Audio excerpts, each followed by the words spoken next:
जेव्हा आपण बाहेरगावी वाडा जातो तर काही टायमाला कसं असतं का एवढं चित्र आवरलं जात नाही, तर काही टायमाला दुसऱ्याच्या शेतात मेंढ्या ह्या चालल्या जातात, मग बऱ्याच प्रमाणात हल्ले होतात. त्याच्याबद्दल काय सांगणार?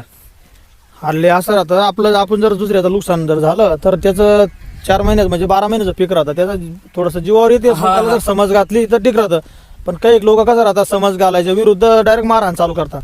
तर तसं करायला नको पाहिजे. कारण कसं आहे, म्हणजे थोडं त्यांचं पण नुकसान होतं पाहिजे, ही पण गोष्ट बरोबर आहे का आपल्याला बी कोणाचे नुकसान करायची इच्छा राहत नाही, पण त्या जित्रात एका टायमाला कसं राहतं, रातपाडचं लांडग म्हणजे बिबट्या असे जर आले ना, मग त्या जर भडकल्या हा तर ते मग शेतात निघून जातात. किंवा डुक्कर आलं, रानडुक्कर म्हणलं असं जर काही जर झालं, किंवा कुत्र बित्र गावातला आलं, तर मग त्या भडकता आणि कोणाच्या शेतात निघून गेल्या. हा म्हणजे शेतकरी कसा राहतो, त्याला असं वाटतं की यांनी जाणून बुजून माझ्या शेत चारलं बा, असा विषय राहतो. पण ते कसं शेतकऱ्याने पूर्ण पाहणी केली पाहिजे, समजून घेतलं पाहिजे. समजल्यानंतरच पुढची काय डिसिजन ती घेतली पाहिजे. पण काही असे राहतात की डायरेक्ट मारहाण चालू करता, असं तसं काही शिवीगाळ करता.